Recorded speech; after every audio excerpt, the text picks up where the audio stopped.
right, good evening, everyone. This is iBUG Buzz, episode 718 for January 19th, 2026. And we wish everyone a happy Martin Luther King Day. Hope that we remember him and keep his commitment to service in mind as we proceed through the day today. All right, so this is an open forum for anybody with questions about the iOS operating system, accessories, and applications on your iPhone. We entertain beginner level, intermediate level, and then more complex questions. So all questions are welcome. We welcome everybody that's joining us in person tonight and those who will be joining on listening to the recorded podcast. We have our information is all on the website. It's ibugtoday.org, ibugtoday.org. And that's the best place where you can get a summary of all of our events. We have about 25 to be exact, 25 events that are going on. We recommend that you go ahead and register on our website, and that way you will be on our mailing list and get all notifications. You can listen to our podcasts on our website. You can also listen to them on YouTube or on your favorite podcasting app. And so you might say, well, what is going on this week at iBUG? Well, let me tell you, we have a jam-packed week, something every day, something for everyone. So let's get started. All times are central, and all events are on Zoom, the same conference line where you are right now. First, we have our halftime program today at 8 p.m. Central. That is where we're going to reveal our movie. We're going to have some wonderful clues and prizes.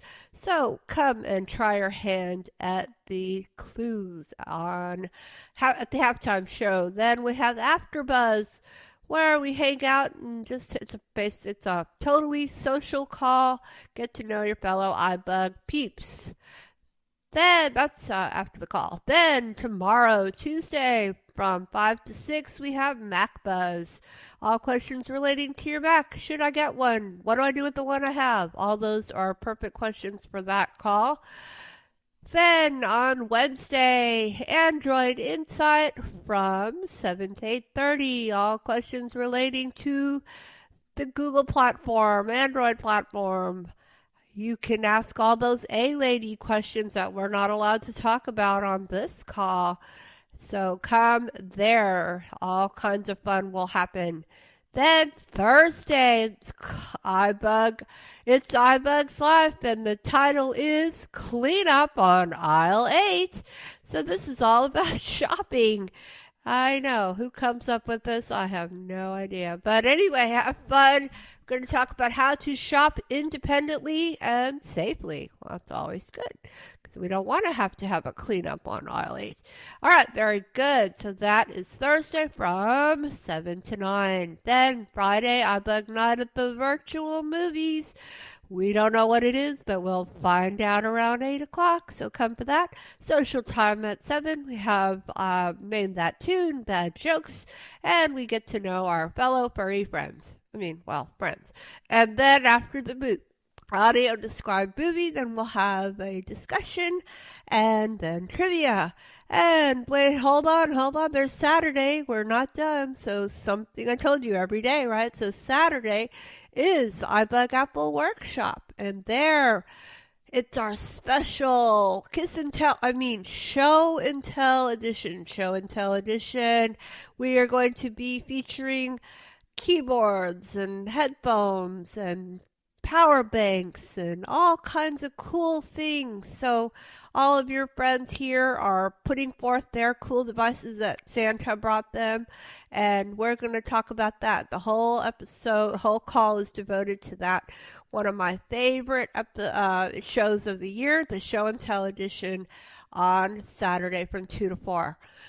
Okay, now those are all the announcements, and now we're going to unmute and say hello. Tell us your name, where you are zooming in from, and if you're here for the first time, let me know that too.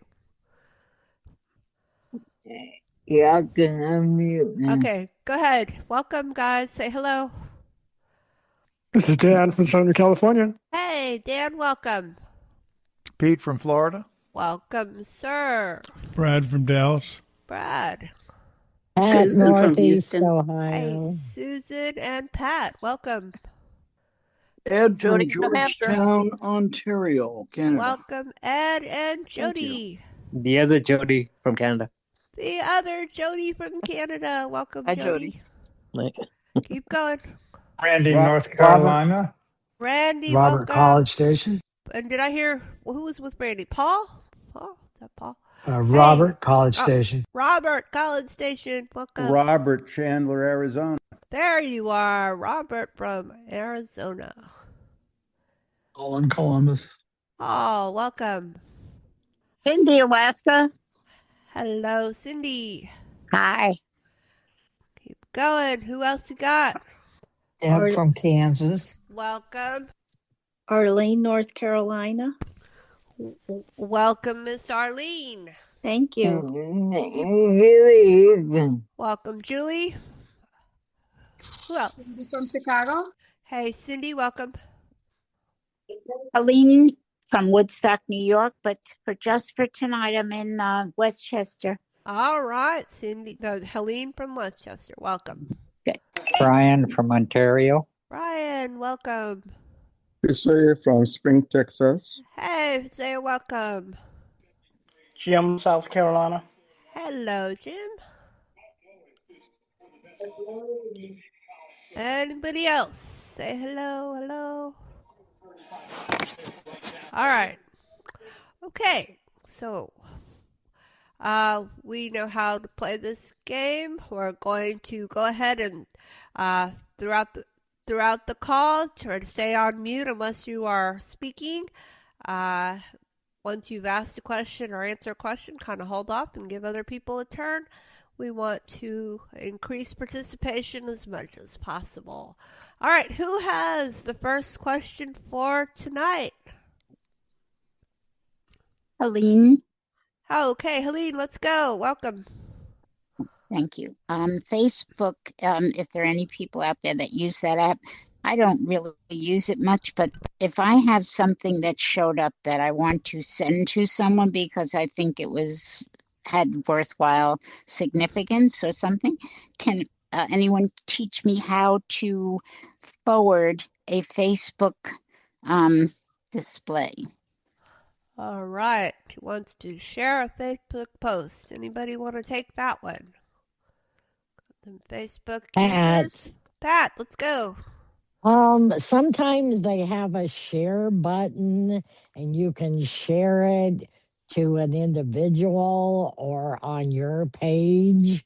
So that's the easiest if they have a share button. If they don't have a share button, when you open the post and tap on the text, if you do a 4-finger triple tap, it will copy it, and then you can paste it in an email or a text I or like whatever. All right. This is Jody. This is okay. Hey, hang on. Okay, just before everybody jumps in, it's a 3-finger quadruple tap. Okay. Oh, okay. I said it wrong. Okay. That's okay. Sorry. Once you get it started reading, yeah, that's exactly right. Okay, Jody or Pete, anything new that you want to add to that? Well, I just want to say sometimes if you go to the post and swipe down a couple of times, it will say share, and then that gives you the other option for sharing.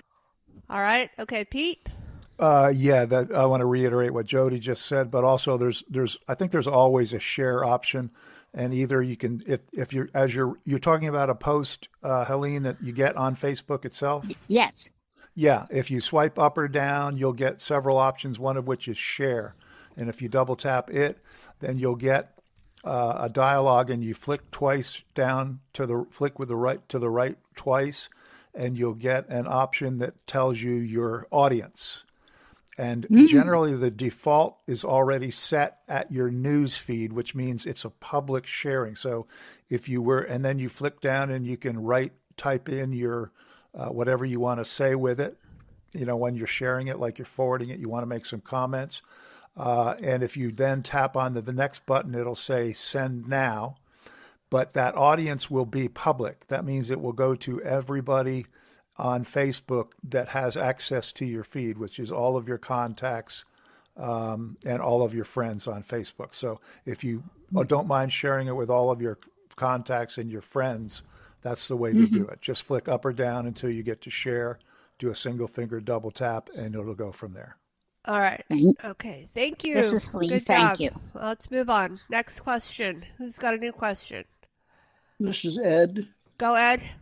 My question is I get all of these notifications from Facebook in my emails, and I try and open it. I can't even. I try and hit the button and go on there and read. Like I hear a little bit of a sentence, and then it stops. And then you go on there and try and find the rest of it. You go to that speech bubble. I can't figure out how to get the rest of that message. Okay, so are you saying that you want to be able to open it straight from your email? Is that what you're saying? Or do you end up going into the Facebook app and then you're trying to open it?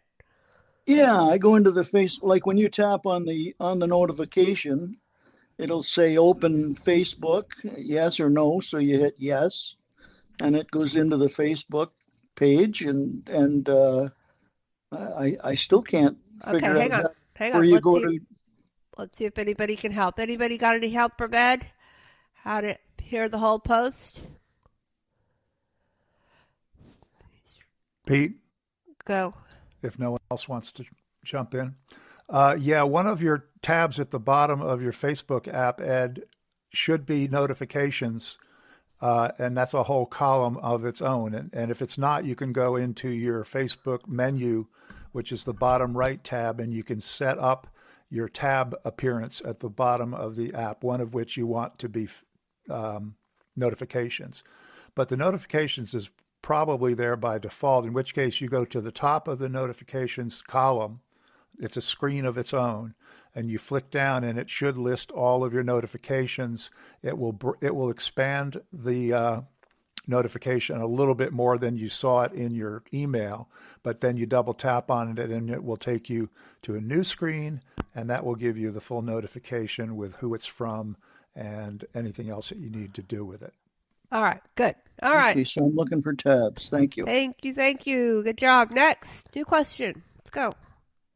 Who's got a new question? Keep it going.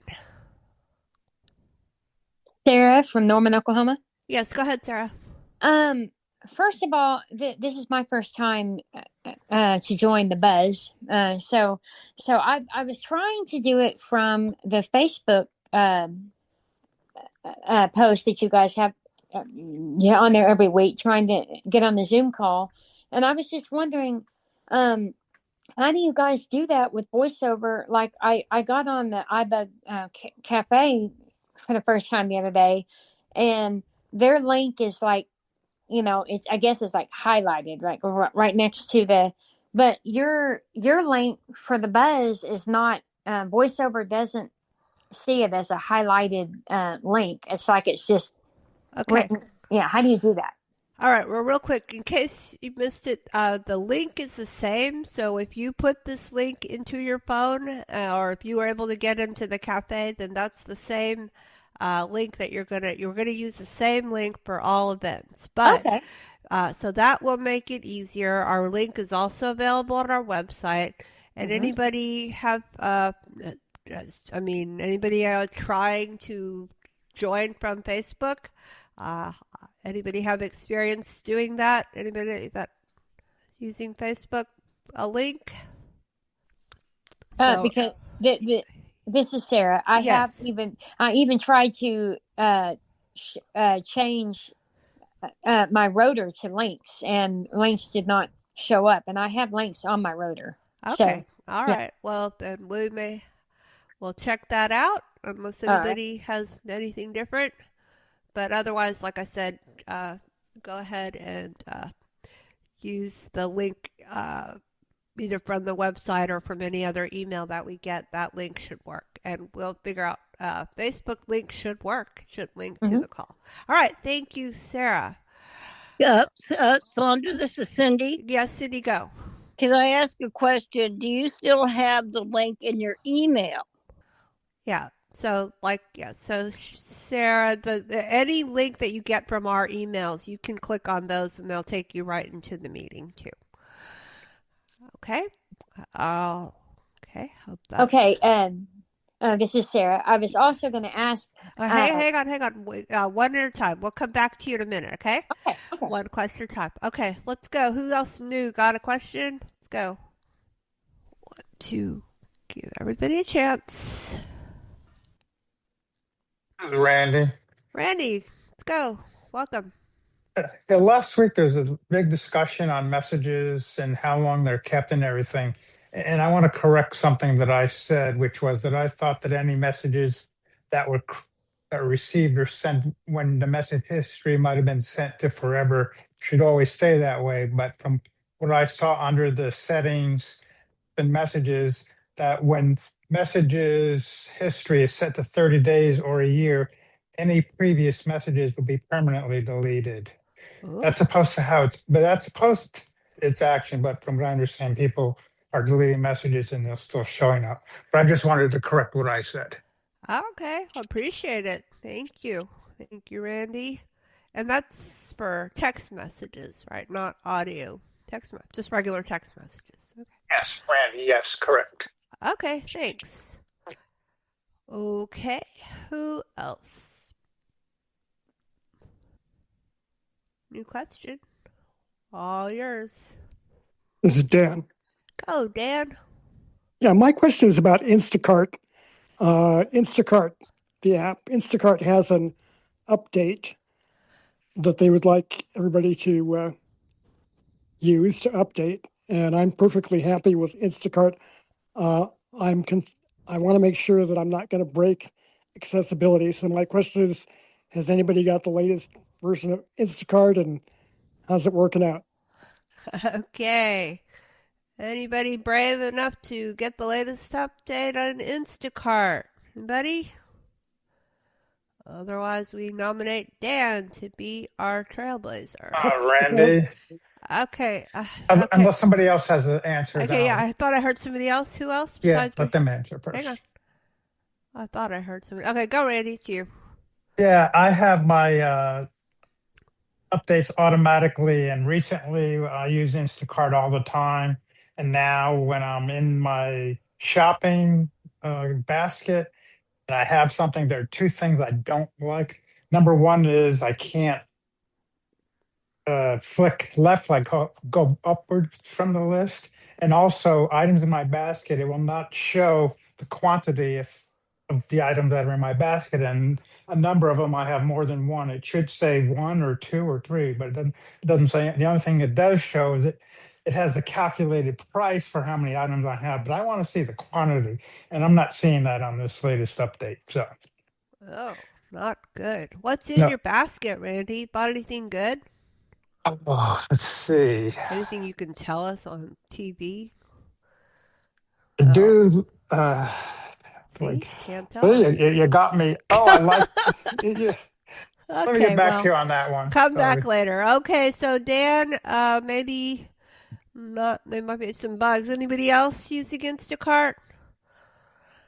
Okay, so if you don't care about knowing how many items are on your basket, you'll be good, Dan. So, or just hold on.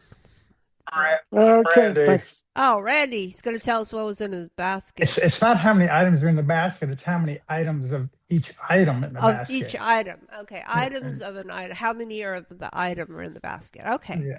All right. Okay.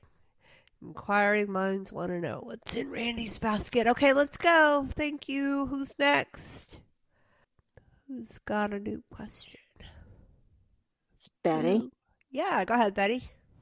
You may have discussed this before, but in a text string, if you just want to save a piece of something, that may have some information as opposed to just, well, I'll call it blather. Is there a way to do that? Okay, who would like to help Betty?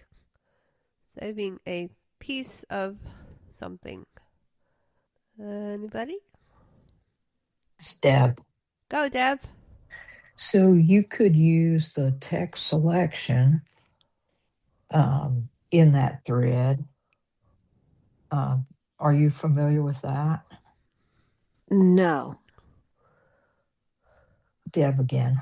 Yeah, go ahead. She said no, so keep it simple. So go ahead. on the rotor, you can put text selection, and you would just turn your rotor to text selection, and then you could swipe up or down. You could get to words, lines, characters, and then once you get to that, like if you want to select by word, you get to that word, the word selection, then you swipe right. If your cursor is on the left side of your text, you would swipe right, and you could select word by word or line by line, and then turn your rotor to edit and put copy. Swipe up or down till you get to copy and double tap. All right. So there you go. Yes. Betty? Go ahead. Say, they come, I'll call them little blobs, your text messages. And if you wanted to just save one of those entries that came in, is that a special signification on the rotor or within the selection? Okay, go, Jody. Yes, when you get to the message that you want to save, just go to that message and keep swiping until you hear copy. Do a one-finger double tap and it will copy the whole message, and then you can go somewhere else and paste it using the rotor. All right. Thank you. Betty here. Yes. Oh, sorry.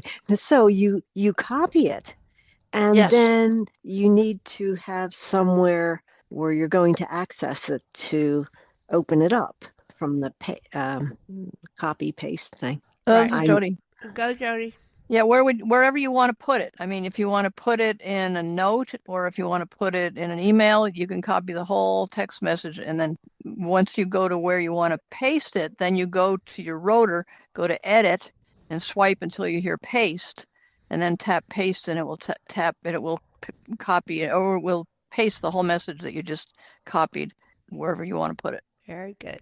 All right. It's a little involved, but, it's still you're a beginner, so it'll take a little bit of doing, but that is the process, okay?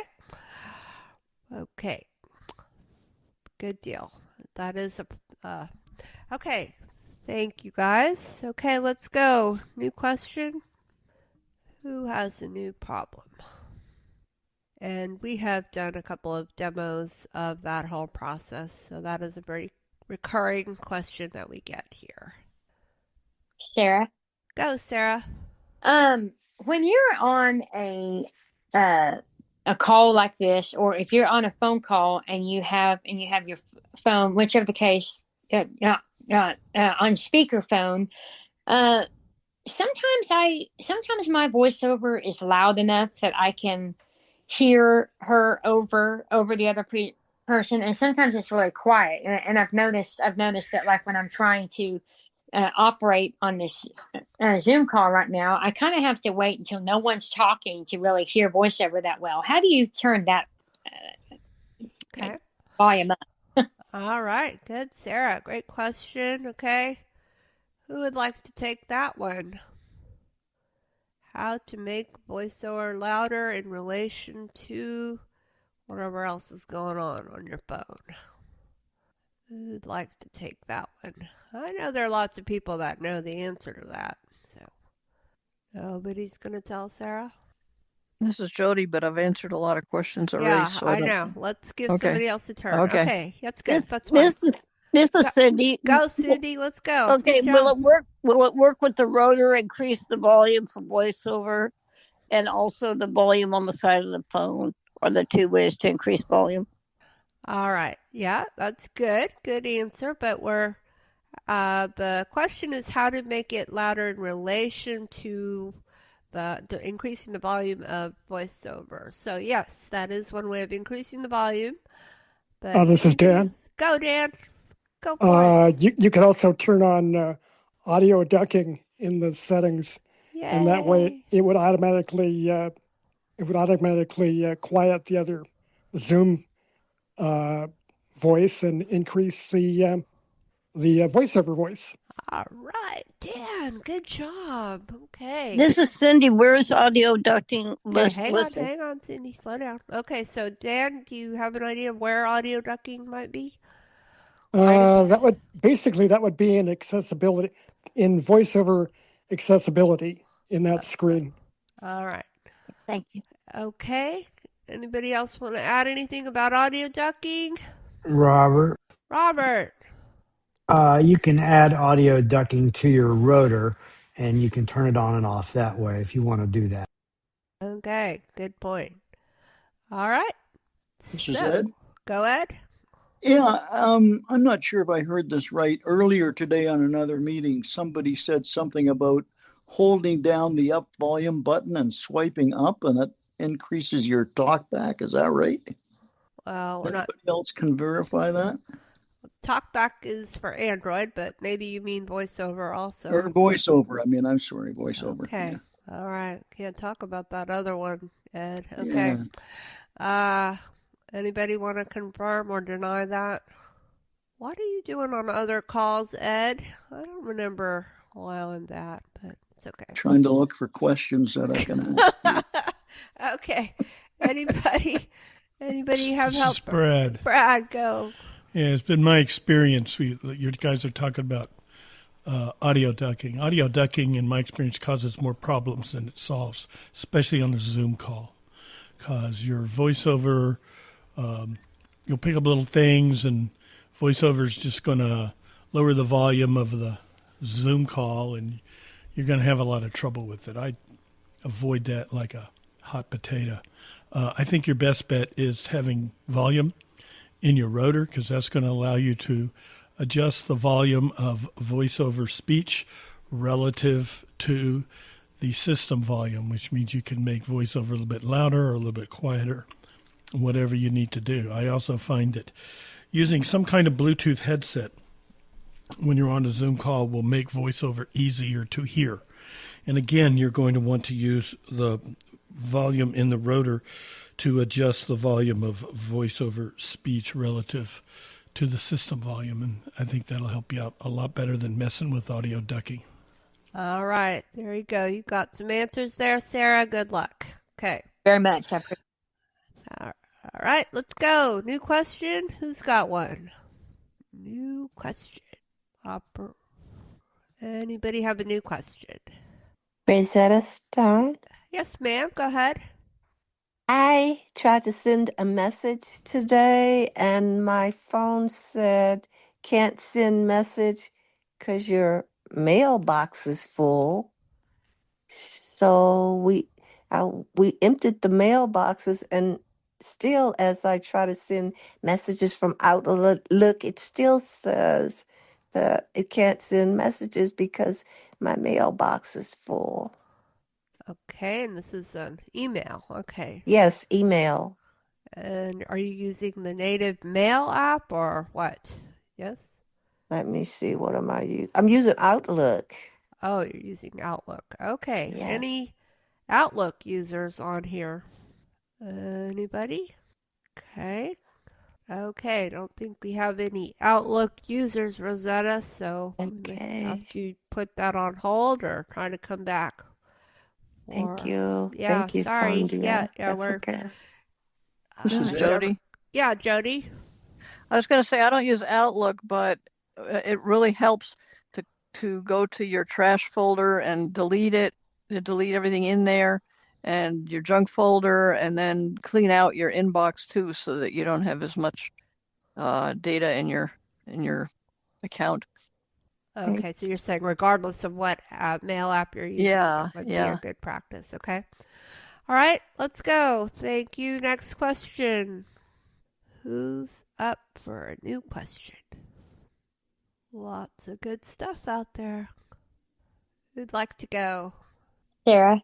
Go ahead. Yeah. I was just trying to give more people a chance to ask a question. Yeah. Okay, go ahead.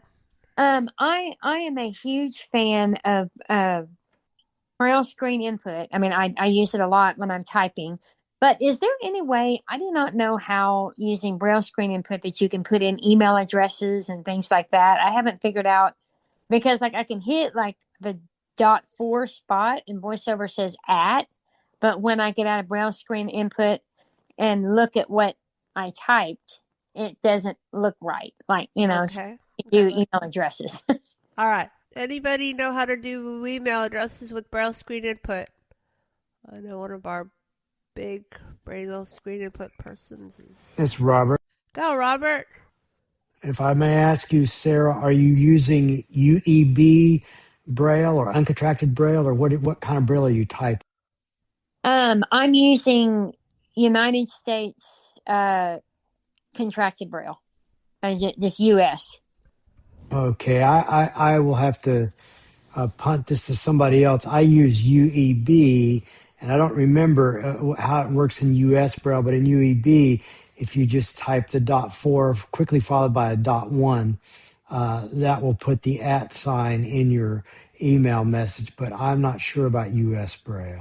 All right. Good deal. All right. Unless we have anybody else who knows, we will move on. All right. Thanks, Sarah. Okay, let's go. New question. New people. Come on. Who else? This is Ilana. Go ahead, Ilana.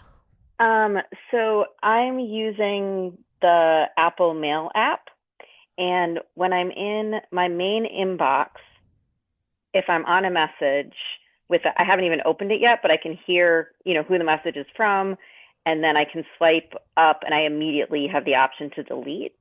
But when I'm in my other mailboxes that it automatically sorts to, like promotions or I can't remember the other ones, then I don't have that option if I swipe up or down. And I was wondering if there's a way for me to get that option in the other mailboxes. Okay.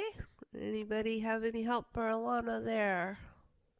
And it sounds like you have your mail app set to categories as opposed to lists. Yes. Okay. Any thoughts on that one? This is Sarah. Go ahead. I have noticed when I do have my mail in categories rather than lists, I have noticed that sometimes the delete button is not there when you swipe up. I'm not sure why, but right now sometimes I'm not a huge fan of categories, so I don't leave it that way, but I have noticed that before. Okay, thank you, Sarah. Appreciate that. All right, anybody else feedback on that one? All right, Alana. This is Well, Jody. this is Ilana. Thank you. That reminded me, because I did listen to something about using the list feature and I completely forgot. So I could just switch to doing that to solve my problem. So thank you for that idea. Good idea. Okay, Jody, real quick. Yeah, that's what I was going to suggest. In order to get to the list view, you go up to the More button, and then you can switch it back to list view. All right, there we go. All right, let's go, peeps. New question, new people. Who else? Love to hear from you. What do we have? Anybody? Weird stuff that has happened with your phone or apps? Elizabeth. Elizabeth. Oh. Okay, Elizabeth and Pat. Let's go, Elizabeth. Yeah, on my iPhone, the recent calls, like I had, a lot of them, maybe 20 or so, just that I left them there because I called them once in a while, but I didn't want them in my contacts. But the other day when I turned on my phone again, they were all gone. It was only 3 left. Three of the older ones were left, and they were all gone. Is there any way to get them back, or? Okay, so in your phone app, you're talking about are you using the classic view or the unified view? Do you remember what you're doing? Like, how is your phone laid out? You're just saying that your research are not showing up. Is that what you're saying? Yeah, there's only 3 left there Only instead of the 20 there. that I had. And they're just they're not voice messages. These are just recent calls. Okay. Yeah. And they're not there. And we don't know why they're not there. Okay. Yeah. And you didn't do anything, right? No. Okay. No.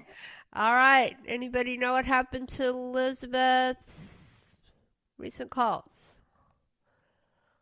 That is kind of strange. Thoughts? Huh. And they were there the whole time and just within the last week or so? Or when did Yeah. Yeah? Yeah. Okay. This is Brad. Go, Brad. Yeah, up at the top of the recent calls. I mean, I'm talking in the classic view. I don't use the whatever they call the new view. You should have two buttons. One says all and one says missed. And when you have missed, it only shows you your missed calls. So you want to make sure all is selected, and you should show all of them. Check and see if that's what's going on. Oh, good idea, Brad. Okay. Thank you. Thank you, Brad. All right. Okay, very good. Good luck, Elizabeth. Now going back to Pat. Pat? I think that was Pat. This is Arlene. Oh, okay. Hang on. Pat, were you trying to Oh, get I'm it? sorry. It's okay. All right. Well, we'll come back to Pat. Okay. Pat. Okay. Maybe I'm hallucinating. Go ahead, Arlene. Go ahead. I was going to say about the calls. I thought that it only held 25 calls because that happens to me all the time. I'll think, oh, I'm going to go back and get this and add it to my contacts. But then when I remember, it's gone. And every time I ask the S lady about a call, she'll always say, I found 25. She never, I know that I've had more than 25 calls, but she'll only acknowledge 25. And then that's all that ever stays in there. I've gone through many times and counted them. And so I thought it was an automatic thing that it just emptied out and only let you see 25, but I could be wrong. So All right. So you're in the recent call history and you're going yes, down and you only get 25 calls? it only keeps 25 there. So Okay. if I'm trying to find one that was 26 or 27, it's not there anymore. It disappears. Interesting. Okay. Anybody have a different experience? Brad. Mine's got like 100, always has. So I would go check. In addition to that all or miss, there's also a filter button. And to be honest with you, I'm not that experienced with what's in there, other than I think that's where you switch back and forth between the classic view and whatever they call the new one. But make sure you're on classic and make sure you're on all. And keep in mind, if one's in there, and maybe you haven't talked to somebody like, your best friend, but you've been on the outs, so you haven't talked to them in like 6 months, and they're way down on the list. If you call them or they call you, it's going to move it to the top of the list, and that one way down the list won't be there anymore because it's the same phone number, so it moves it to the top. So they move around, so keep that in mind as well. All right. This is Pete. Yes? Yeah, I just counted my calls history, and I've got 76 in there right now, and I could probably keep flicking down. So it's a lot more than 25, Arlene. Okay. All right. So This is Jody. Yep. Go. I'm not sure. I haven't checked it, but I think if you go to settings, go to apps, and go to phone, there might be an option there to select different amounts, whether 25, 50, 100, whatever. Okay. So I'd probably go check in settings under apps. Okay. All right. So there you go, Miss Arlene. Good luck. Okay. All right. Who else has a question? And if Pat spoke earlier, you're up if you'd like. Or not. Who would like to go? It's Betty, but not a question. Okay, go ahead. The U.S. Braille is actually the name of it is Unified English Braille, just for clarification. Thank you. Okay, let's go. New question. Got lots of cool stuff going on. Tried a new app. Got any weird things happening? Let us know. It's Deb. Go, Deb. So I have a thing that I used today for the first time, and it did work. And so I just thought I'd share since nobody was Okay, go talking ahead. right now. Yeah. It's in the phone app, the option that you have to be placed on hold, and then the phone calls you back when they're ready to talk to you.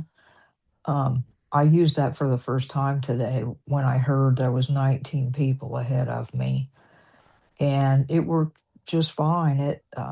It went completely dead. It sounded like they may have hang up on you, but you could still look in the top left corner and see phone in progress or call in progress.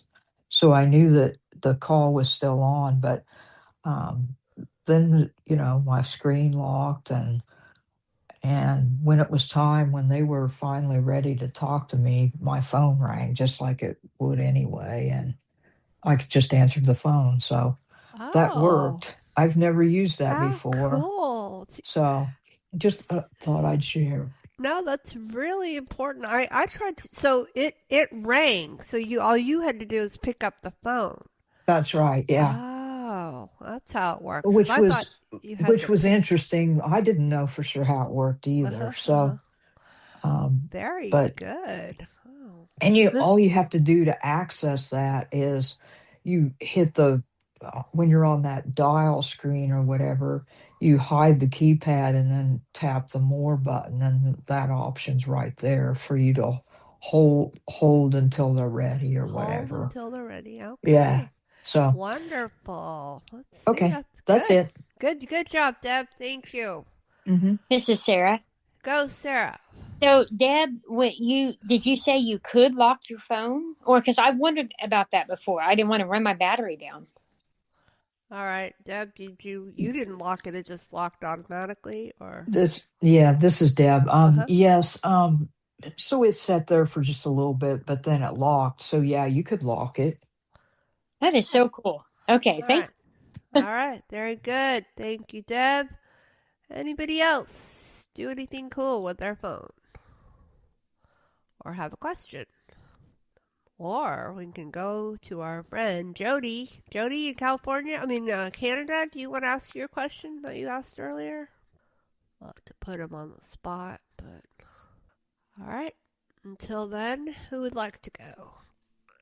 Okay. Well, I have a question. If nobody has a question, I have a question about Audible. There's a book that I wanted to read, and it's only available on Audible. So my question is, they have a sleep timer, and I'm not quite sure. Like I pick 60 minutes, and then it says selected, but then there's also an add button. So I'm not sure if I have to select it and add. I'm not sure what am I adding the timer? So anyway, just not quite sure how to invoke the timer. So, anybody have any thoughts on that? Audible, the Audible app. Betty here. Go ahead, Betty. This is a guess, but I'm figuring that the add would be add 15 minutes or some such thing to these 60 minutes that you already have set. Oh, well, that's a thought. Okay. I don't know. I don't know if I tried that, but okay. Thanks. Anybody else? Okay. I will try that when I'm sleeping with this book. All right. Hey, it's Jody. Jody's here. Go, Jody. Okay. Yeah. It's this is probably an old. It was working back in like iOS 15, but ever since then, my podcast, it won't stop playing after one episode. It just continues playing until all my upcoming backlog podcasts are all played. And so you're sleeping and they're playing and you don't know what happened, right? Yeah, pretty much by the time I wake up and they're still... All right. Who can help Jody with all his podcasts that are playing? He only wants it to stop after one podcast. Because they broke it like two levels ago. They broke it 2 levels ago. Randy, is that you? Yes, I was going to ask Jody which podcast app are you using? The native one. Native one. All right. This is a good. This is Brad. Brad. I believe, I don't use the native app a lot, but I believe the setting for that, if you go into settings, then go to apps and look for podcasts, in the settings for the podcast app, you should find that. It should be a toggle. I can't remember how it's worded. Continuous play or stop after the current episode, something like that. But that's where I believe you're going to find it. Yeah, Now I'm going to go. It used to work a while back, but yeah, they did a major update to the pod. They're always updating it. They make it really cluttered, and then they come back and realize what they did, and they unclutter it a little bit until the next time they do something to it. But go look in the settings for the podcast app. yeah, I'm going to do the same right now. It's already set. I've just learned to live with it. Oh, interesting. Okay. Yeah. Okay. Well, you did try, so okay. Use It's Overcast. Robert. Okay, Robert, let's go. Well, I was going to say what Brad just said. You could switch to a different podcast listening app like Overcast, and it does have that feature, and it does work. Well, right. I do have it. I do have that app installed. Yeah, I'll check it out. Thanks. All right. Thanks, Jody. Thank you. Good job. Got a new question from Jody. All right. Who else do we have? New question. Anybody want to ask a question? This is Pete. Go ahead. Just to get back to Jody on his question about continuous play on his podcast app. I just looked, as Brad said, in settings. Jody, if you're listening, go to your settings app, go down to apps, double tap on apps. Then you can navigate down to, it's alphabetical, to podcasts. Open the podcast settings, and if you go down about 2 headings, you'll find continuous play. And that's an on-off toggle. So yours is probably on, which means it will automatically play continuously from episode to episode until you turn it off. So go turn it off in your settings app. Yeah, it's Jody. Yeah, I turned that off a while ago. Okay. Thanks, though. Then it should not be continuously playing. So maybe you want to double check it just to Maybe be sure. it's a bug or something. Who knows? Okay, thanks, Pete. Okay, let's go. Who's next? This is Betty. Go, Betty. Well, reverting to Jody's question, and this is wild again. How about uninstalling the app and put it back on? Okay, we may try that. I'll try that. I will try that. Thank you. All right. Okay, let's go. Who's got a new question? Moving on. This is Shri. Go, Shri. So I've got an issue where I've gone to the app switcher and I have no close option. The only option I have is active. So when you swipe up or... It'll say app switcher and and it'll just give me the only option is to activate. If I flick up and down, it'll just say activate, activate, activate. Oh, that's interesting. This is Pete. All right. Go, Pete. I had that problem this morning, Sri, and I cleaned out my app well, I couldn't clean out my app switcher, but I restarted my device, and it worked after it had come back on again. Okay. All right. So that knowing you've probably already tried that, but that worked for me. Thank you. Go, Randy. I've had that problem sometimes, and sometimes what I do is if I'm on the app and the app switcher that I want to close and it's not an option, I'll flick left or right and try it again, and it'll work. And also, you could always do the 3-finger swipe up on the app switcher. That should still work. This is Shri. Yep. Yeah, I tried that. It didn't work. It just kept saying activate. That's why I was trying to. All right. Have you tried turning off your phone, starting over? Oh yeah, I did that. I mean, it did work. I was just trying to see if anyone else experienced that. Yeah, sounds like they are out there. Okay.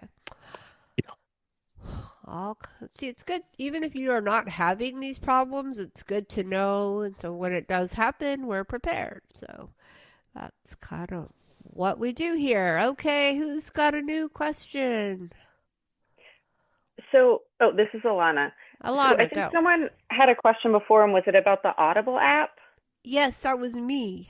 Okay, so I have a different. I don't know. My phone is updated, but on mine, So I think you had said you were looking for the sleep timer. Yeah, I set the timer to 60, but then there was an add button. I didn't know what to do with the add button. Oh, because mine doesn't have that. Because I just went to mine, it just doesn't have it. So I guess that okay, maybe I don't have the help. latest version. Okay, I'll go back and that's why I didn't understand what was the purpose. Yeah, mine does 60, 90, 120, and you can do end of chapter and you can do custom. Right, I saw those. Okay, but Okay, there was also all right. an add. Oh, thanks. Thank you, though. Okay. No problem. All right. Good. Okay, who do we got? New question. It's Helene. Helene, let's go. The Safari, when I go in to do my Wordle and accessible Wordle, ever since I got into 26.2, so many bad things have been happening. But the Wordle, it keeps saying when I go to put letters in, if I finally can get onto the game, that takes me about 15 minutes. When I finally get in, whatever I put in to put in the R, for example, it'll say, oops, rotate your screen. Because it doesn't allow me to put in the letter. So I twist the screen. I've gone into Control Center and I've looked if I have screen lock on or orientation lock. I don't. And I don't know what's going on, but ever since 26.2, I do have this, oops, I'm sorry, can't work, on the screen, rotate your screen. It tells you to rotate your screen?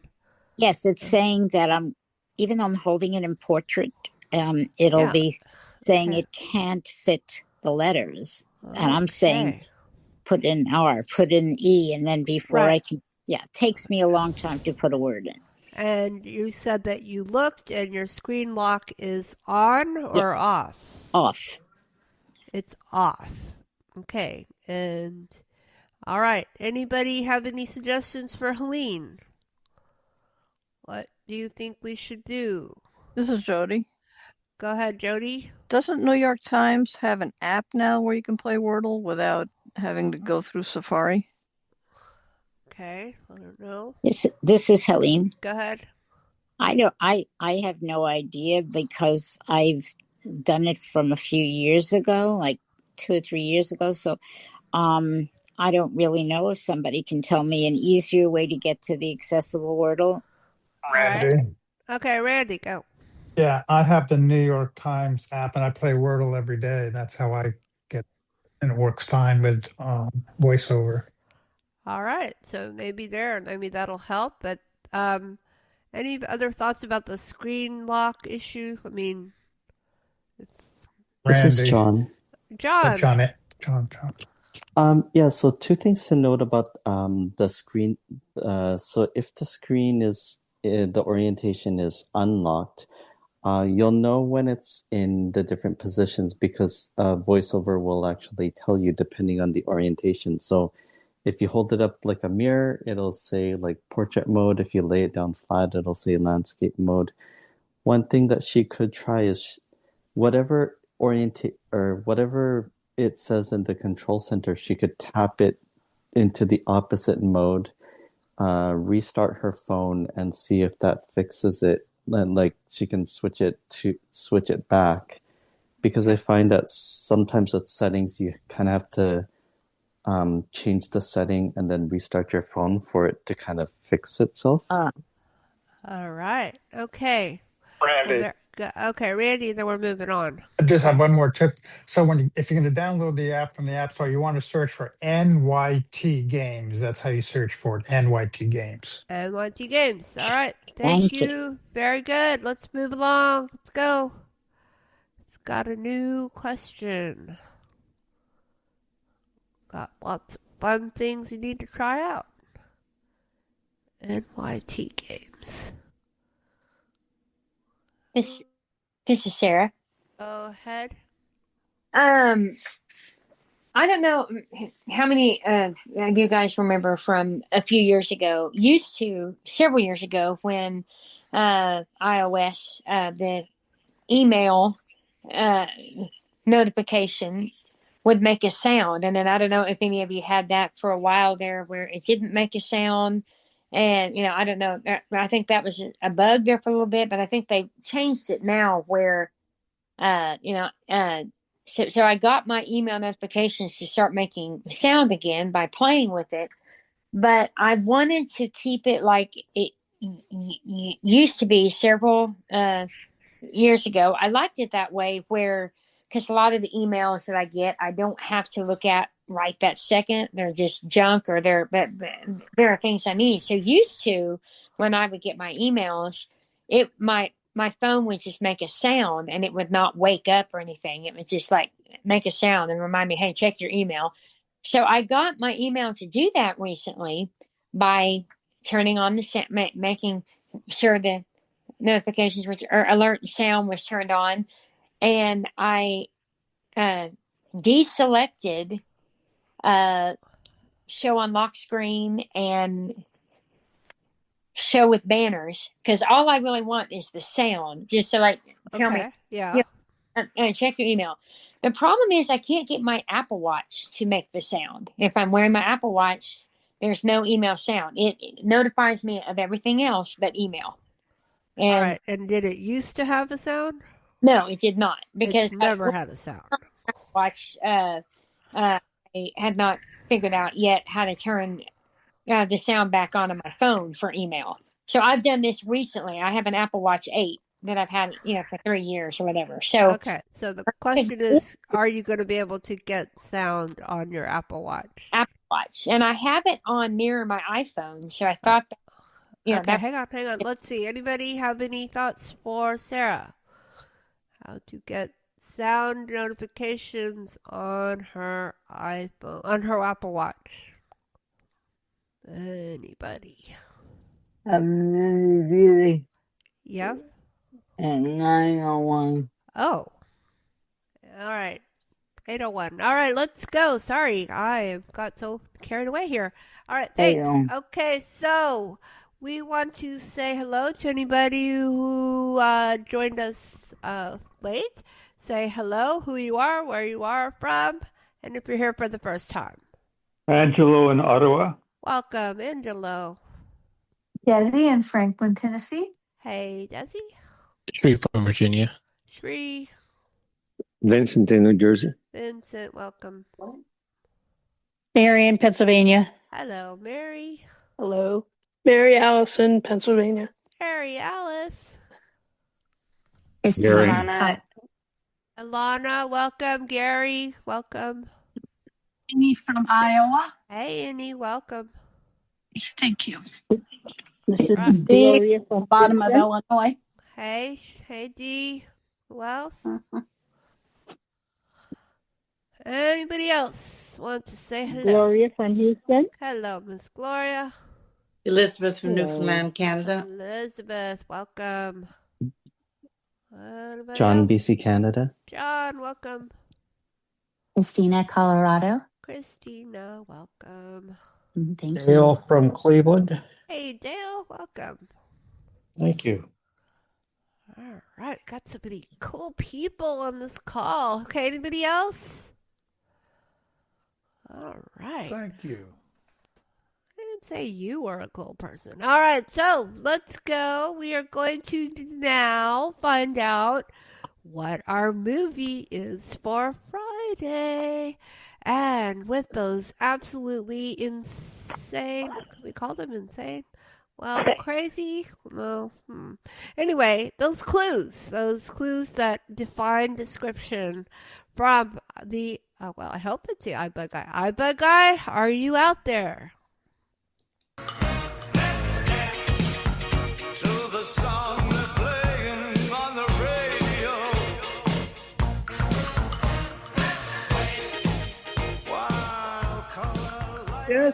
Yes, I'm back again. Oh, wow. And I am insane, of course. Look at there. A lot of people in the audience tonight. Good group.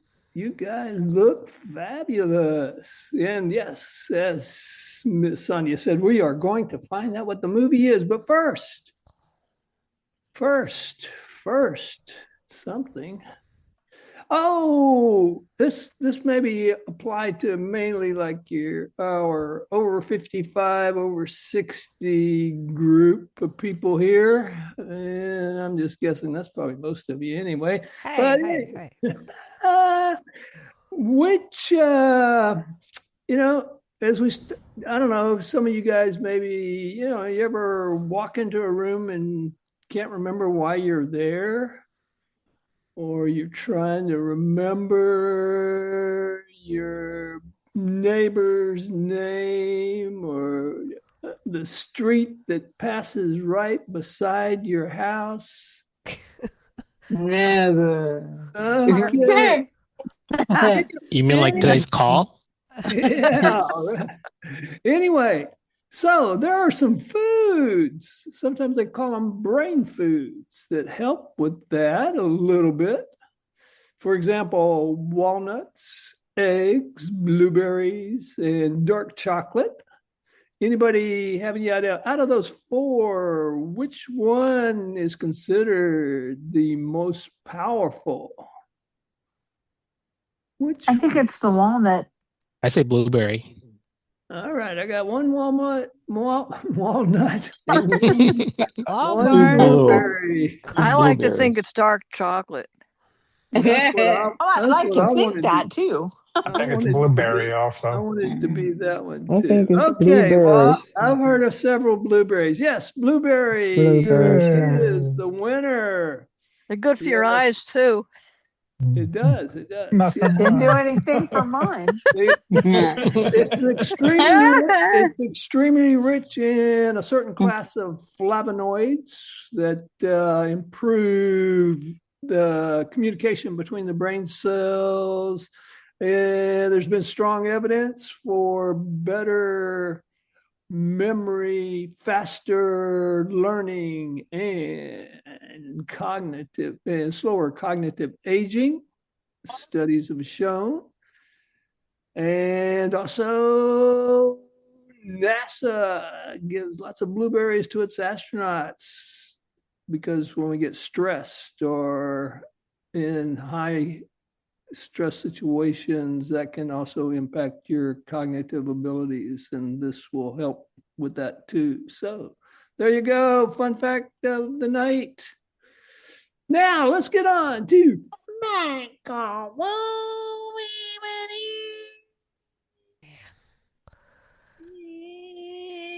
Yeah. Oh, goodness. All right. We have got some clues to help figure out what the movie's going to be. We've got 5 clues. If we have to go that far, you get 1 guess per clue. If you've been a winner in the last 3 weeks, you're not eligible for tonight's game. Everybody gets to play except for those people that I just mentioned, or people that are in our bullpen, and most of them know who they are. We will bring them in later in the game if nobody guesses by the time we get to clues 4 or 5, somewhere in there. You get to stay unmuted during this portion only, as long as you don't have a lot of background noise. And we want you to say your name, wait to be acknowledged before trying to guess the title of the film. That's all we want, is the title of the film. So let's get with it. Here's clue number 1.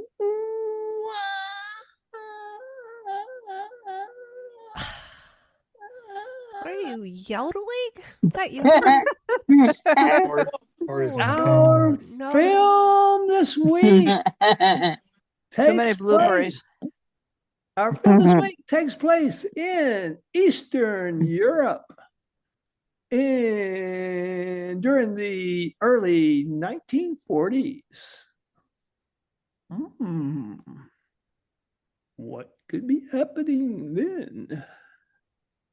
Our film takes place in Eastern Europe in the early 1940s. All right, moving right along to clue number. Oh, Lordy.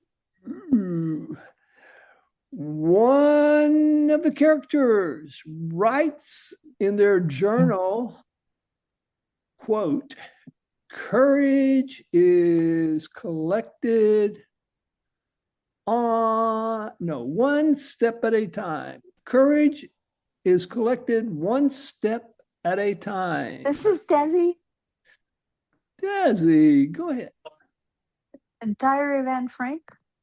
Diary of Anne Frank. Ooh, that journal clue jumped right out of Desi, and she is absolutely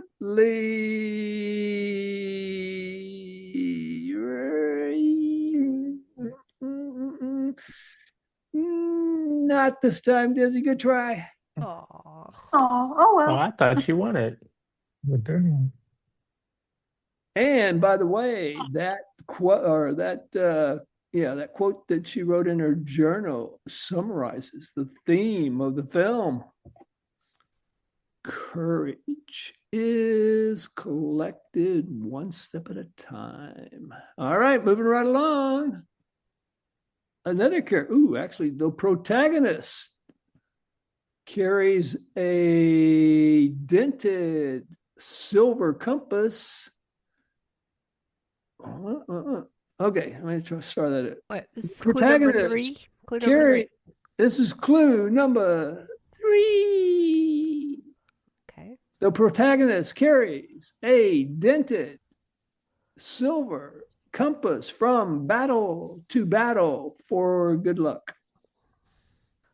Bum, bum, bum. Okay. Val. Okay, Val. In Love and War. In Love and War.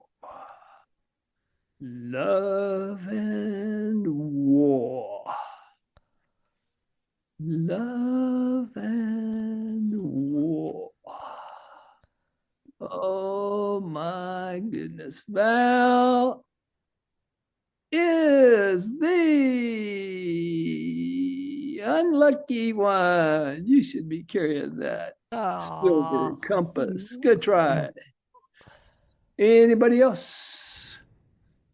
All right, we're moving right along to clue number 4.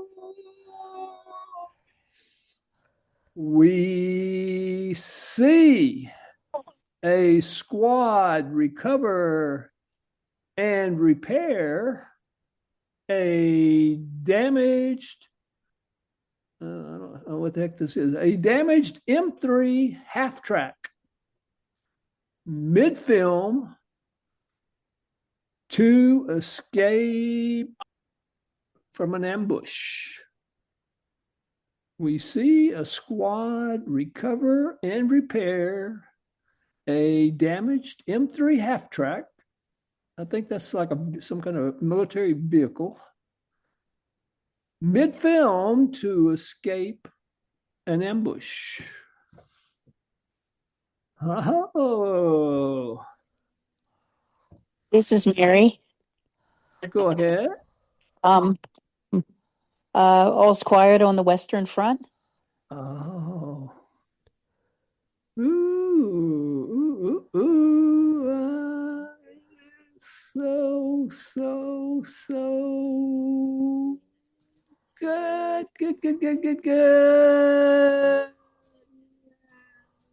Yeah, good try. Okay. But it's very close. All right. 5th and final clue. All right, we're going to let the, whatever they're called, Bullpen. the bulls out of the pen, and the bullets all can come out of the pen, all bulls and bullets. So, Okay. clue number 5. The squad discovers coded messages hidden inside cigarette papers. Roll your own if you got them. The squad discovers coded messages hidden inside cigarette papers.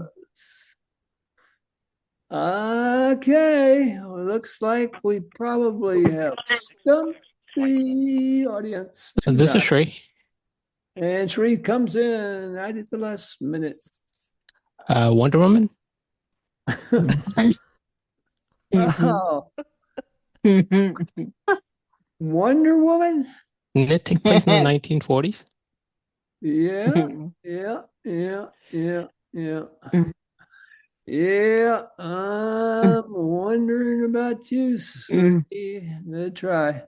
Uh-oh, I've just been handed a bonus clue. This will definitely, maybe, almost, maybe not give it away. Okay, here we go. A lone hawk. Hey, we just read a book about a hawk somewhere a couple of months ago. A lone hawk appears symbolically throughout the film. A lone hawk appears symbolically throughout the film. All right, I can see this group is This is Shree. Shree on the bonus. Is it Hamlet? Hamlet. Like the Hamlet. Never mind. This is way too late. Yeah, I think so. All right. So nobody gets it tonight. We had a fabulous prize, but we get to put it away for another day. Our feature this week is One Battle After Another. This is a new film. New one. Just came out less than a month or two ago. It is rated R. It's about 2 hours, 41 minutes. It's an action epic, political thriller. And some people say it's a dark comedy. It is directed by that one and only Paul Thomas Anderson and starring Leonardo DiCaprio, Sean Penn, and Benicio del Toro. So there you go. Great cast. This is probably going to be up for Best Picture Oscar nominee. We're going to see that. I think they're going to announce those coming up here in the next week or so. Maybe this coming week. So Thursday. Oh, okay. Very good. Be sure to join us this Friday for a great film. Get your naps. It's a little bit on the long side. So with that, I guess I am done for the night. Well, Okay. no, I am not done for the night, actually. You're not?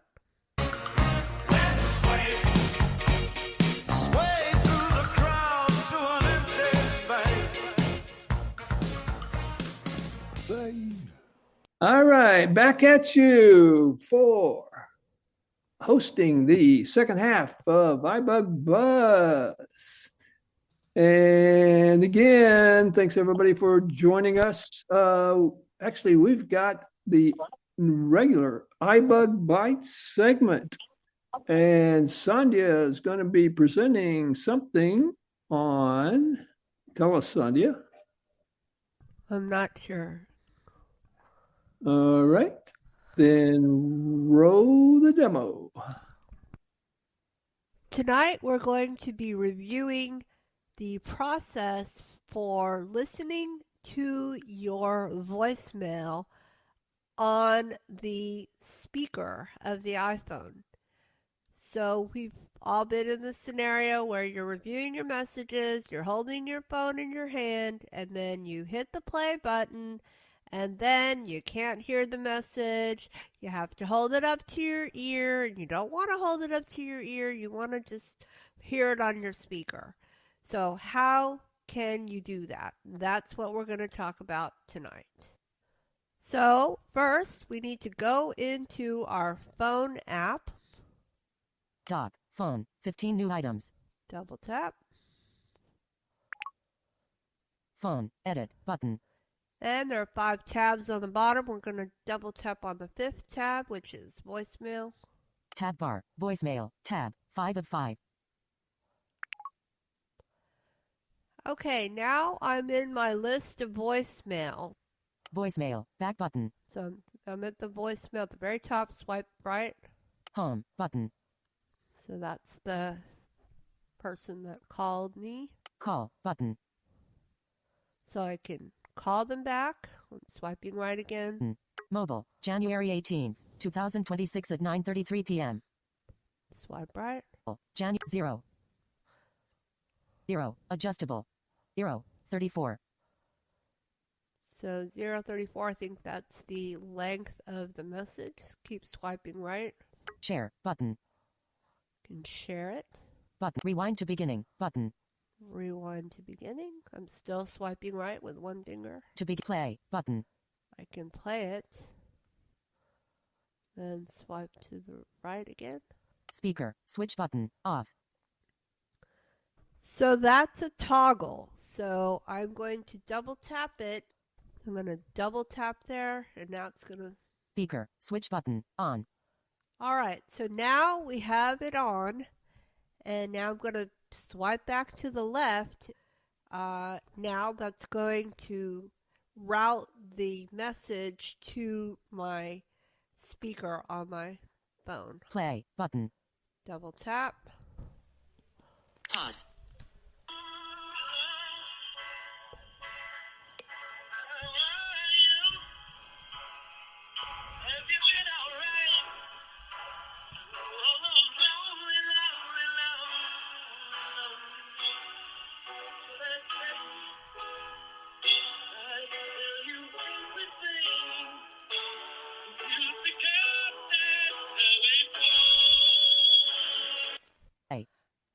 All right, so I paused it. So there is our message that came through the speaker.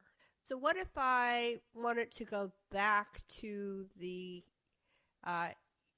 earpiece? Maybe I don't want to hear it on the speaker anymore. So it's like I said, that is a toggle. But speaker, switch button, on. So we're going to play the message again, and I'm going to, in the middle of that message, while it's playing, I'm going to toggle it, and then you're not going to hear the message anymore because it went to the internal speaker. On. Play, button. Okay. Pause. All right, so it's playing on the speaker. Speaker, switch button, on. I'm going to double tap. All right. And you can hear it very faintly. It's playing on the earpiece. So that shows you how to toggle that speaker button. After speaking to some people, apparently this button has always been there, but it was not always available with VoiceOver. So that is what we talked about today, the speaker button within your voicemail. So hope this helps, and try it out. All right, so people can come back in, and if you have any questions about what we talked about in the Byte segment. Liz? Go ahead, Liz. When you turn the toggle to speaker, does that stay in effect for all of your other voicemails if you have like 4 that you need to listen to? Are they all going to be on speaker? I did not try that, so we'll have to go and check it out. I don't know. Okay. But, yeah. Okay? Yeah, it's like a lot of voicemail to listen to. All right. Thank you, Liz. All right. Anybody else? This is John. Oh, sorry. John, go. Oh, I just wanted to say anecdotally, I had to learn this the hard way because I played voicemail with my earbuds plugged in and it played loudly for the whole meeting to hear. Oh no, not good. Lesson learned. Watch out, multitasking. All right, thank you, John. Who else? Heard somebody else. Sarah. Sarah. No, I was just going to say, I think, first of all, I was going to say, talk about Liz's comment. I think, but then he just said that he had an embarrassing situation. But I think, my guess would be, Liz, that you shouldn't run into anything embarrassing because when you tap on a voicemail, you then have to hit the play button so you can go and look at where that toggle is set. I would guess isn't that probably? Yeah, she just wants to know if it continues if you go to another message. Yeah. So yeah, she could just see if it's still on. Michael? Yes, sir.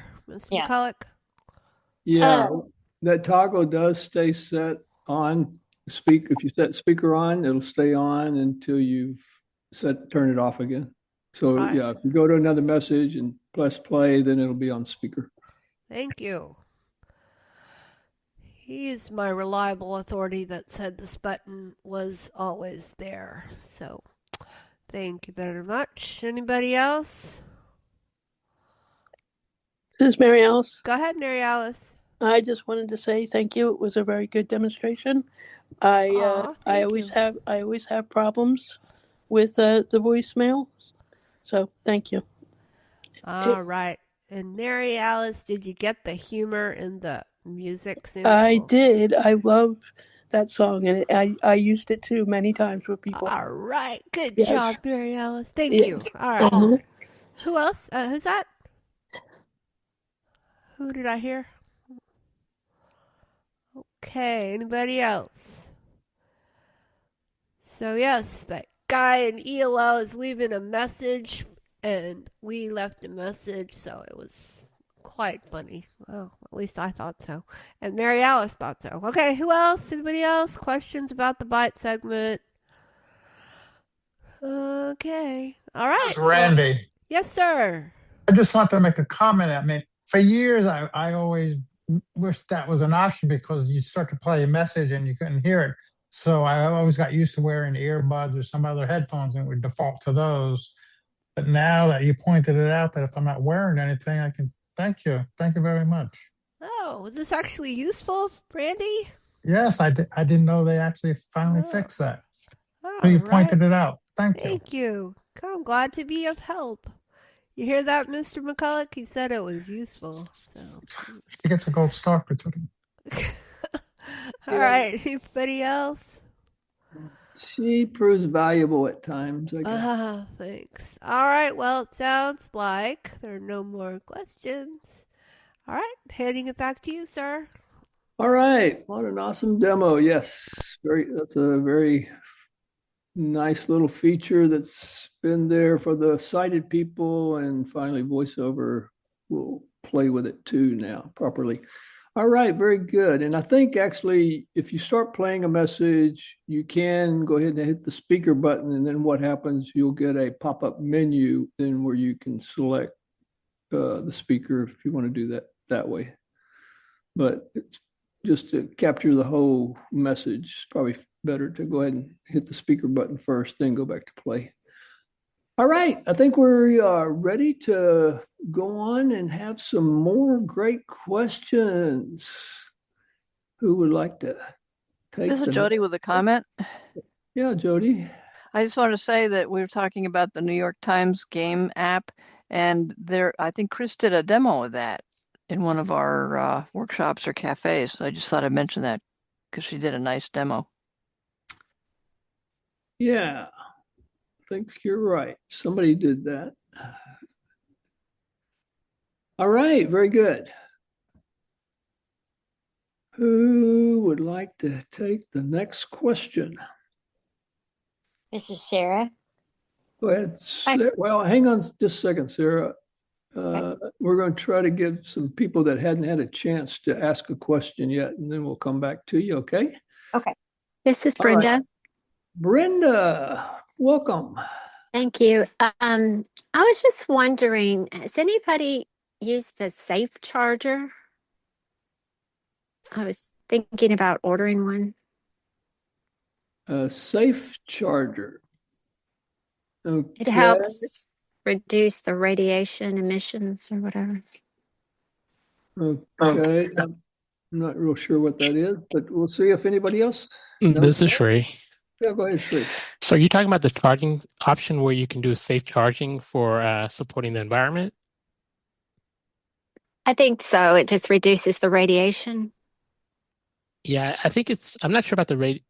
I'm not sure what it actually, what's actually saving, but I tried it once and I gave up because it wasn't charging my device because it was waiting for the time that it was environmentally less polluted to charge.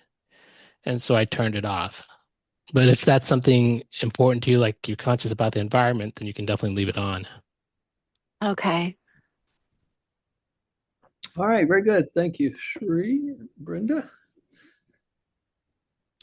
I think we're ready for another question. Speaking about radiation, a lot of the Hollywood people that are on TV, where they have their phones out. People have seen little squares that are kind of stuck on their phone, on the back of their phones. And turns out those are supposed to be some kind of anti-radiation protection kind of thing. Oh.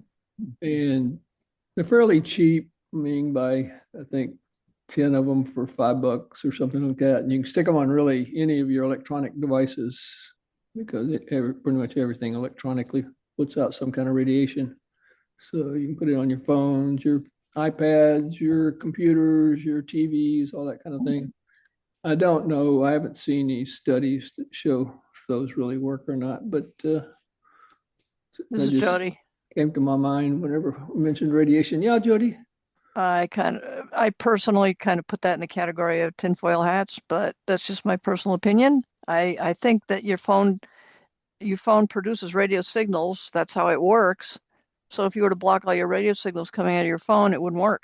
So anyway, just my personal opinion. Okay. All right, we're going to go to somebody new that hadn't had a chance to ask a question. This is Terry. Yeah, Terry.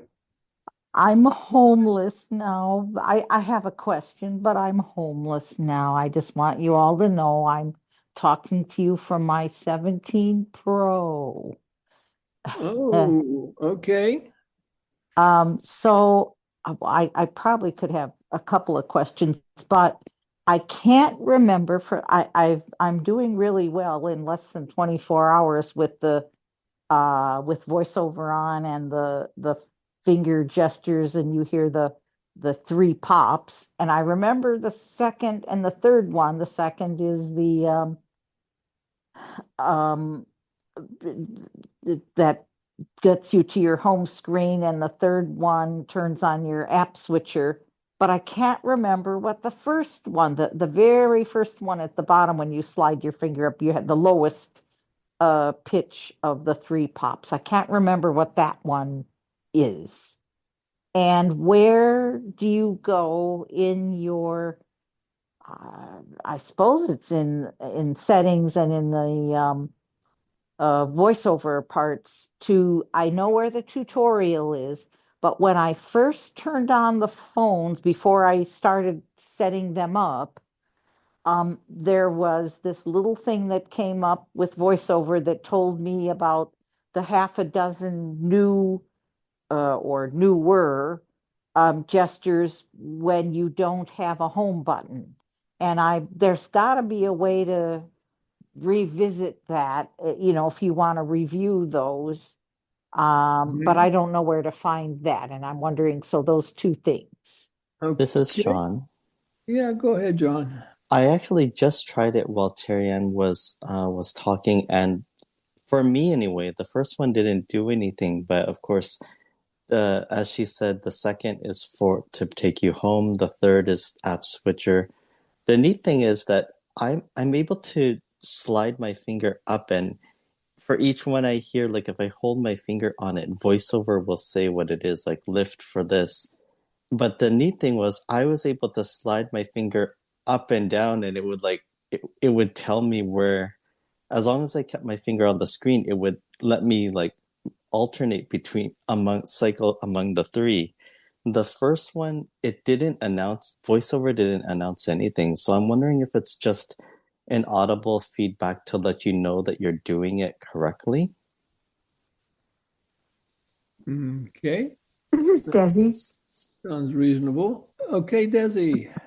I was going to say that as well. I believe that first one is just kind of like a thing to let you know that you're on the right track, and then you just go straight up from it and you get to the other two. Okay. Yeah, I would concur with all of those. Okay, how about our second part of our second question about where you can revisit those gestures for people that have lost their home? This is John. Yes, John. I believe that there's an iBUG cafe for that. Oh, okay. Like the voiceover beginner segment. Okay. So one of our intros to voiceover segments there, Terry Ann. Yeah. Take a look at that. All right. Let's see. We're going to move along here. Who else has a question? Somebody new that hadn't had a chance. All right. In that case, we'll go back to Sarah. Yeah, when it was time for your segment, Michael, I had just asked how to get the email sound on my watch to play. When my watch plays every other notification, but not my email notification. How would I accomplish that? And I have Mirror, my iPhone, turned on. I would think that would work. But I don't know. Any ideas? Okay, I personally don't. It sounded like there was no response. Maybe we didn't give people enough time before we cut off the segment there for the halftime. But I don't know. Anybody remember the question? Hearing, getting mail alerts on a watch. This is Robert. Okay, let's go. Robert, then Randy. So Sarah, I have the same experience you do. You want to make sure that you have silent mode turned off on your watch, but I have the same experience you do. When I get an email and I have my watch on, it gives me a tap on my wrist, but does not play a sound. I believe that's just the way it works. Okay. I don't even get a tap on my wrist, so that's interesting. I mean, like I said, I get taps and vibrations and sounds for everything else, but so. This is Terry. Okay, hang on, Terry. Let's see. Randy, Okay. did you have some contribution to this topic? Yes. What I see is if you go to your watch app on your phone and go to the settings and then there's a section for sound and haptics, and you can set a tone for a new mail. Whether that's working or not, that's where it starts. Okay. Okay. You might want to double check that, Sarah. Terry Ann? Yeah, what I was going to say is that there is a ding kind of a sound, a pitch that, and for me, it's, you can adjust the volume of it, and sometimes the volume of it on my watch sometimes isn't as loud as I would like, and I don't know what causes it to change, but there is definitely a sound that you can initiate so that it will give you an audible tone as well as giving you haptic vibrations if you want. And I think you can choose that in the watch app settings I think you have to do it from your phone, I believe. I don't think you can do that from your watch. Okay. All right, several things there to check out. Thank Very you. good. This Thanks, is Ed. everybody. This is Ed. Ed, go ahead. Yeah. Yeah, just are you a long ways away from your phone when you're listening to your watch? Like, because I think you got to be so many feet away from your phone, or it doesn't work. No, I'm not. I mean, my phone is always in my pocket, but I also have a cellular Apple Watch. So even if I'm away from it, it should go off too. I would think. Well, yeah, that's right. But if you're too close to your phone, the watch won't react. The watch won't go off. Your phone will go off. I don't know if it's 30 feet or 20 feet or 50 feet or whatever it is. I always get notifications on my watch. My watch alerts me if my phone, I mean, even if my phone is right in my pocket, if my phone is locked. Now, if I'm using my phone, then it's going to come on my phone. But if my phone is locked, my watch notifies me. Oh, I see. Okay, so your phone is locked and you're Yes. still not getting any sound on your watch. Not for email. No. Okay.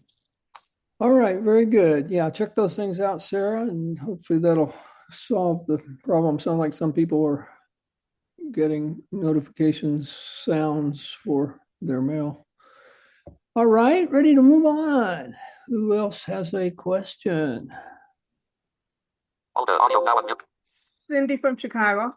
Yeah, Cindy.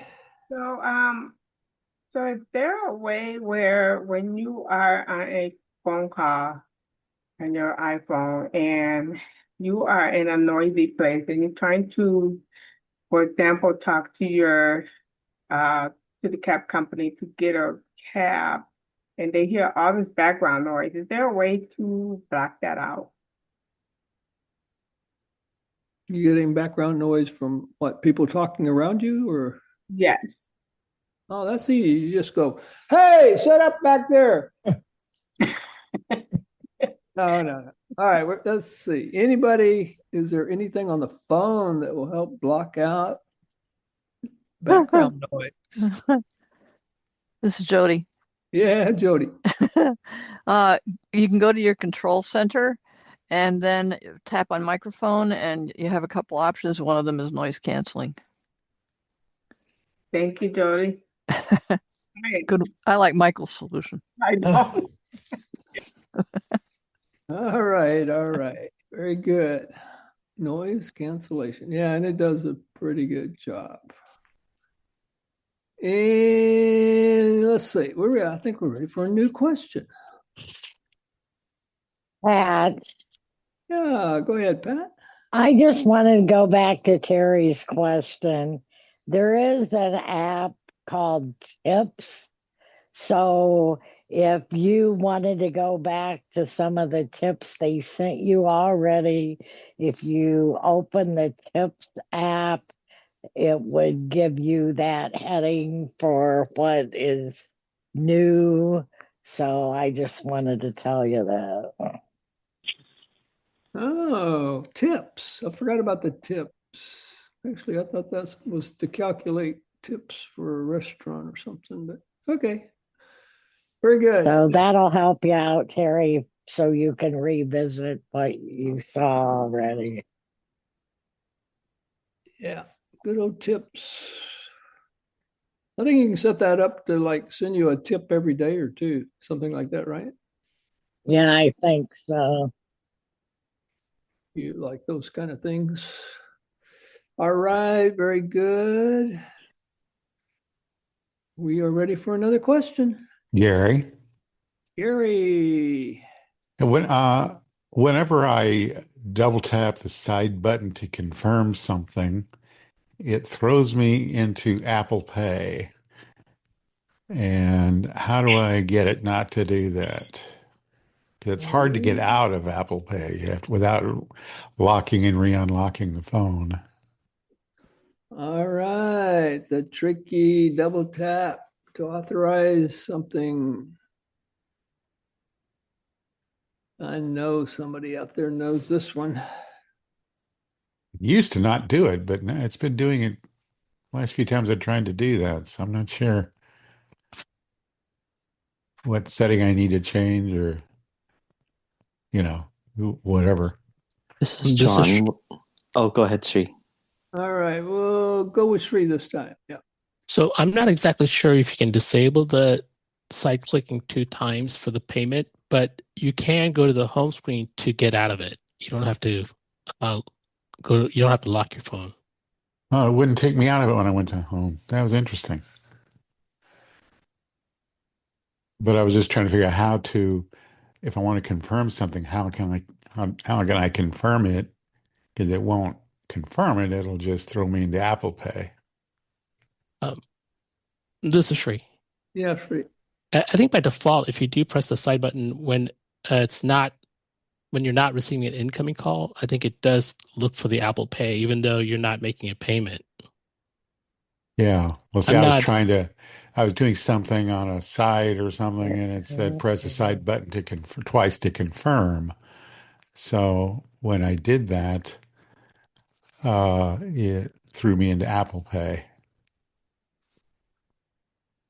Yeah, that's kind of unusual. John, did you have something else you were going to add? This is John. Yeah, go ahead. I wanted a clarification question for Gary. Like, were you trying to make a transaction, or it's just happening by accident? I was trying to, I don't know if I can't remember now. I was trying to do something with an app, and I needed to confirm, with the side button. And it used to do it, but now it doesn't. I don't seem to be able to do it without going into Apple Pay. So this is John again. Yeah, go ahead. When you, whatever it is, whether it's an app or Apple TV, are you tapping on the button to make the button on the screen? So for example, if you're getting something from Apple, like the App Store, are you tapping the button on the screen before VoiceOver tells you click the side button? Yeah, and then I click the side button, and it then throws me into Apple Pay. The only thing I can try is maybe just try tapping the button on the screen to make the for whether it's an app or a media from the Apple Store, Apple TV. Tap on the button on the screen and use your reading gestures to read. Maybe because you're pressing it so quickly, it's looking for a terminal transaction instead of the transaction from the app itself. I typically do that just so then maybe it just needs time to know that to make the distinction, because I don't know. I'll try that because maybe I am doing it too quickly. I don't know. As I say, I know I've done it before, and but now I can't seem to do it. So I've thought maybe, I will try that next time that occurs. Okay. Yeah, somehow it's getting out of the authorization mode. Double tap the side button to authorize whatever download of an app or whatever, and then it will just go to Apple Pay when it's not in that mode. This is Sri. Yeah, Sri. So one other thing, are you looking at the phone while you're doing that? I'm probably flicking, on the screen. When it says that, I then go over to the side button. When it says to double click the side button, I then go over there and do that right after it says that. Now, sometimes you have to it's also looking for the Face ID when you're doing that. Right. Yeah, sometimes for whatever reason, the Face ID did not work. So then it gave me that option. Yeah, this is Sri. Yeah, go ahead. So if the Face ID fails with a double click, then it's going to force you to enter the passcode. Yeah, I've had that happen, but not recently. So this is Sri. All right. But I do not know any way where you can disable that. Yeah. All right. Yeah, I would try what John suggested, see how that Yeah, I will. I appreciate it. does anything. All right, Gary. Thank you. Thanks, John Shree. All right. I think we're ready for another new question. This is Sri with a new question or comment. All right. So this is for all those who got impacted by Verizon's outage on their phone. I'm sure most of you guys got a text message saying that click on the link to get your $20 credit. But if you're looking to get more funding, it's a little bit of work. But if you did call Verizon Wireless and you talk to a representative, they will give you additional funds if that's meaningful to you. Okay, very good. Yeah, I heard about that. I'm not impacted, but sure some of you are. Might as well get all you can out of it. Okay, who else we got with a question? This is John with a comment. And John's got a comment. Go ahead. So just to let everyone know, because guiltily enough, I fell asleep during the second hour of this. The iBUG Cafe about what's the WhatsApp segment is now available on your preferred podcast app. So I'm gonna actually go there and listen to the hour that I missed. You fell asleep? Oh my gosh. I do that all the time. No problem. Yep, that's why we do the recordings. So you can go back, listen to something, or if you weren't there, couldn't be there for whatever reason, sleeping included, then you can always go listen to them. Their recordings are on our website, YouTube, and you can subscribe to receive those in your favorite podcast app. This is Cindy in Alaska. Yeah, go ahead, Cindy. I wanted to have a notification for extreme weather in my weather app, and I went into settings down to apps looking for weather, and it was not listed. Any ideas where it might be? Okay, this is in the built-in weather app. Yes. Okay. All right. Anybody have any ideas about setting up extreme This weather? Is Brad. Yeah, Brad. Yeah, go into settings and notifications, go all the way to the bottom. It's under government alerts, I believe. It's not really the weather app. It's something else. But anyway, I think that's where you find it. This is Cindy, and that would be an alert for like a storm. Yes, government alerts. Okay, thank you. It's down to the bottom of the list and under notifications. Okay, thanks. Yeah, very good. This is Sri. Yeah, go ahead. Another good, if you're looking for a weather alert app, is the FEMA app. That's what I use, and it gives me what I've noticed a little bit earlier alert than I've noticed from the weather app. Okay, you're saying FEMA, F-E-M-A? Yeah, the FEMA app. Okay. All right, something else there to try?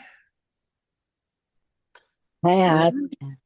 Okay, Pat, go ahead. I just wanted to say those government alert notifications can be very loud, so don't panic. It is pretty loud when you get something. Just wanted to warn you. With the Amber. Yeah, you and most of your neighbors around that also have phones will all go off at the same time. This is Cindy. Thank you. Yeah, go ahead. All right, very good. Let's see. Somebody new. Anybody else that has not had a chance tonight to ask a question? This is your time. We still have a few minutes left. Amelia? Amelia, where are you from, Amelia? New York. New York. Okay, New York, Amelia. Go for it. I want to ask, how do you call for Siri or to ask like anything? What time is it? Where are you located when the phone is not in your hand? Ooh, very good question. All right. We're some smart people that have not already answered a question that can tell how to use Siri when it's not in your hands. I guess she's talking about not pressing on the home button, or not the home button, the power button. Or the home button if you still have a home button. This is Ed. Okay, Ed. You just say, hey, well, it depends on, you can set it two ways. You can set it so you just say Siri, or you can set it so you say, hey, Siri, and then you ask your question. And if that doesn't work, then you have to go into settings and turn it on. You just go to Siri and go through it, and and I'm not sure where in settings Siri is. I go in and I find it, but I'm sure somebody else knows. Okay, very good. Yes. And use it for everything. Any question you want to ask her. Ask her to make a phone call. Ask her to do whatever you want her to do, and she'll do it. Siri is always listening. Okay. Randy. And I'm sure everybody's Siris are going off in the background like mine is right now. Randy. All right. Thank you. Very Randy. good. Yeah, go ahead. Yeah. I was going to add, if you have earbuds or a headset that has that the assistant, one of the buttons you can use to initiate a request that way, or if you have the Apple earbuds, you can just say the name and what you want to do, and it'll do it without having to touch anything. Okay. This is Shri. Hey, thank you. All right, Shri, something new or is same? I was just going to talk about one of the places where it may not Oh. work if the settings not set up. Uh-huh.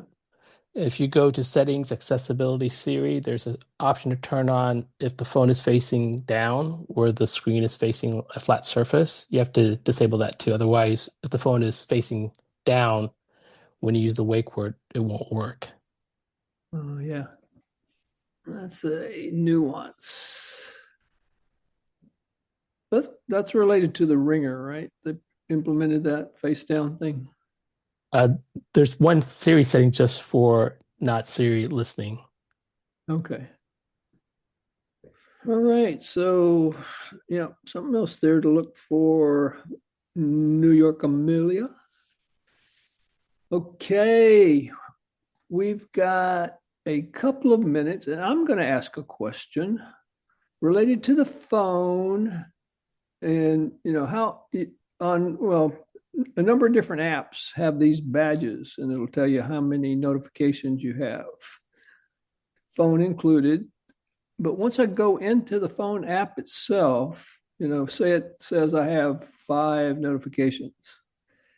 Used to, it would parse that out between new calls, or I guess it's called recent, the recents tab and the voicemail tab. But now when I go to each of those tabs, it doesn't tell me. Is there a setting to turn that on for those individual tabs? This is Shri. Yeah, go ahead. An unselfish plug here. If you want to learn more about the phone app, come to the cafe in February. We'll be covering the entire phone app, and just keep in mind it'll be on the 3rd Sunday because of the Super Bowl. That's right. All right. But if I don't want to wait that long, does anybody happen to know? This is Brad. Yeah, Brad. I've noticed it doesn't do that anymore. Yeah. Because I've noticed that, it used to be able, you could, you'd see a little badge app icon for the phone and you'd open it up. And it doesn't, at least it doesn't seem to do it, what it's the right advert, regularly like it used to.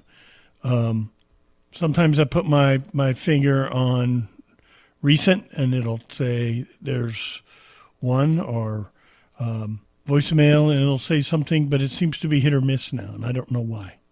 But make sure you're set to what we called it earlier. There's two settings. I looked at Unify and Classic. Make sure you're using Classic. Right. And because I'm not sure what happens with Unify because I don't use it. This is Sri. I've got it set on Classic. Go ahead, Sri. Last So are you comment. Is your banner regarding the voicemail or the banner of just the calls? Or both? It's both. So Unify does tell you the number amount. When you go in there, it'll tell you that you have like one voicemail. Okay. And one recent call waiting. One recent call, yeah. And then, but as soon as you go into the Unified, because you're already in the call log, it goes away. Oh, okay. Because it sees it that you're already in that screen. So that's why you really don't see that incoming call in there, because you've already opened the screen for it. Okay. Yeah. Once I've opened, gone into recent tab or the voicemail tab, it'll clear it out at that point. But right. But if you're in the call log and there's a voicemail, it'll tell you that there's one voicemail. So you go into that tab and open it. Right. Okay. So that only works in Unify now. All right. I don't like Unify, so I guess I'll live without it. You might like it after the cafe. Because I like it. I use it all the time now. Remember, yes, third Sunday in February. All right, guys, we are out of time. Thanks, everybody, for these awesome questions and lots of great answers. Just a quick reminder, tomorrow we have MacBuzz at 5 p.m. Central. Wednesday, we have Android Insight at 7 p.m. Central. It's iBUG's Life, looking at going grocery shopping at 7 p.m. Central. Friday night, our movie, One Battle After Another, will start at 7 p.m. for the pre-movie social. The movie will start around 8, and trivia and discussion after the movie, of course. And then Saturday, our iBUG Apple Workshop at 2 p.m. Central, and that's our annual show and tell, accessories that connect up to Apple products. So join us for that. And with that, I am going to hand it over to the beautiful people at the AfterBuzz.